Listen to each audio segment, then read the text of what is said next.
ये कम घातक कौन है?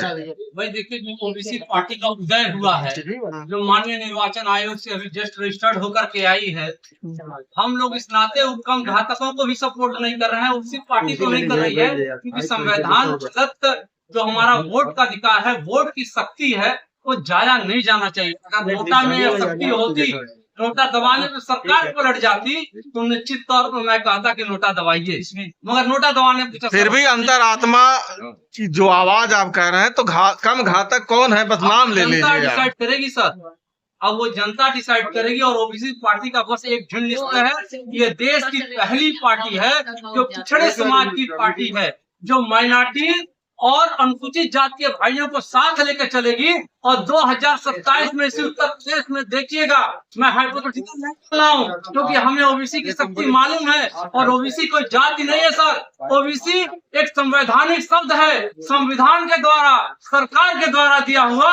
उस संविधान की रक्षा के लिए ओबीसी पार्टी का गठन हुआ है। और ओबीसी पार्टी 2027 में अपने ओबीसी भाइयों के शक्ति से, सहयोग से, समर्थन और वोट की पावर से अपनी सरकार बनाएगी। और हम कटोरा लेकर हाथ किसी के आगे नहीं जानेंगे। और मैं उन पार्टियों को भी सचेत करना चाहता हूँ, जो जातिगत पार्टियां हैं, जो परिवारवादी पार्टियां हैं, जिन्होंने आज तक ओबीसी के जातियों को लूटने का काम किया, ओबीसी के नाम पे लोगों को मूर्ख बना करके सत्ता में गए। और जब सत्ता में रहे तो जातिगत जनगणना की बात नहीं किया, और जब सत्ता में रहे ओबीसी को आबादी के अनुसार भागीदारी की नई बात किया।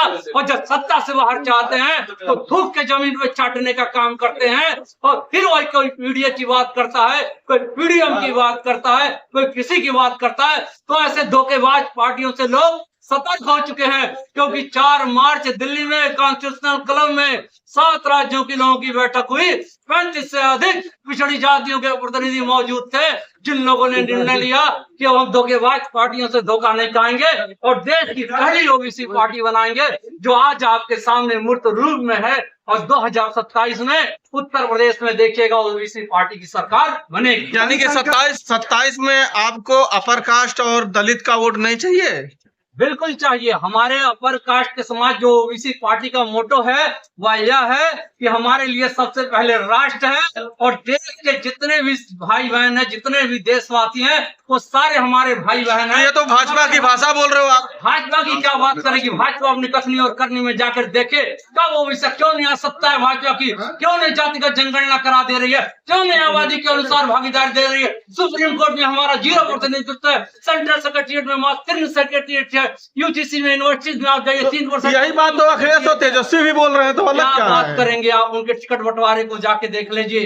वो सत्ता में थे, मेरा सवाल है, तेजस्वी जी को मैं सपोर्ट कर रहा हूँ, मगर अखिलेश जी जहां तक या अन्य पार्टियों की जो बात है, जब ये लोग सत्ता में, इनसे मेरा क्वेश्चन है, इस क्वेश्चन का हमारे जवाब दें। जब वो सत्ता में थे, क्यों जातिगत जनगणना ने काम किया? क्यों उनका पीडीए का फार्मूला तब नहीं आया? क्यों नहीं उन्होंने बिहार की तरीके से उत्तर प्रदेश में? यानी कि ओबीसी पार्टी बिहार में राजद के साथ है, लेकिन यहाँ अलग है।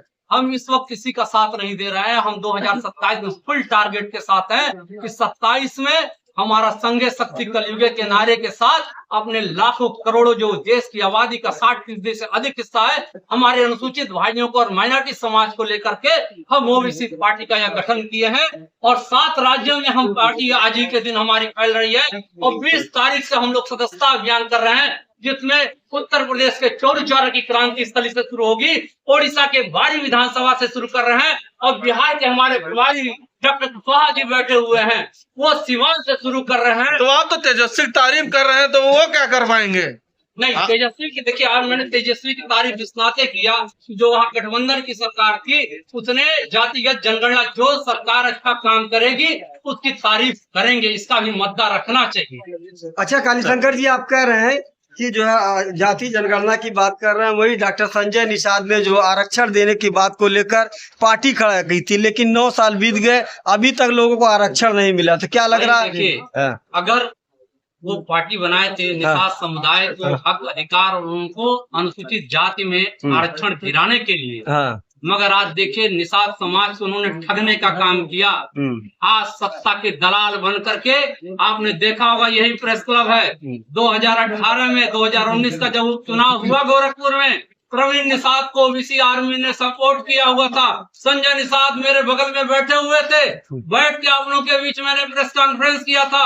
संजय निषाद के लिए मैंने समर्थन मांगा था और पूरा ओबीसी समाज लग करके इस ऐतिहासिक सीट को बदलवाने का काम किया था। प्रवीण निषाद को संसद में भेजने का काम किया था, मगर उस व्यक्ति ने कभी ओबीसी की आवाज नहीं उठाया, ना ही निषाद समाज के, क्योंकि वो सत्ता की मलाई चाटने वाले लोग हैं। उनको निषाद समाज भी हो चुका है, जान चुका है। ओबीसी पार्टी एक गारंटी देती है 2027 में जब सरकार बनाएगी, सबसे पहला काम मछुआरा और जो 17 जातियां हैं उनको अनुसूचित समाज में डालने का काम करेगी। अगर जनता आपको सत्ता में की चाबी देती है तो क्या लग रहा है कि आप जाति जनगणना करा पाएंगे? निश्चित तौर पे कराएंगे, क्योंकि ये मेरा पहला एम है। और जाति के अनुसार भागीदारी भी देंगे और टॉप टू बॉटम हम भागीदारी देंगे।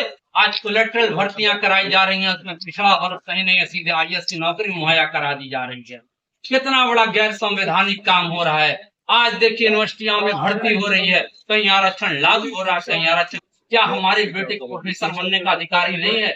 क्या हमारा बेटा आज आईएएस बनने का अधिकारी नहीं है? आज कंपटीशन देख लीजिए, कंपटीशन बीट कर रहे हैं। आरक्षण का कहीं उनको सहारा नहीं मिल रहा है, मगर कहीं न कहीं धोखा दिया गया। 27 बाबा साहब जो भीमराव अम्बेडकर ने आर्टिकल 340 के अंतर्गत जो अनुच्छेद के तहत पिछड़ी जातियों को आरक्षण मिला, मंडल कमीशन ने हमें कहा था कि 1931 में सोचिए, यह देश आज कहा रहा विकसित भारत है, यह विकासशील भारत है, 2029 में विकसित हो जाएगा। सोचिए, जातियों की जनगणना तक नहीं करा गई, आपको स्टैटिस्टिक्स ही नहीं पता है, तो आप जन कल्याणकारी योजनाएं कहाँ से बनाएंगे?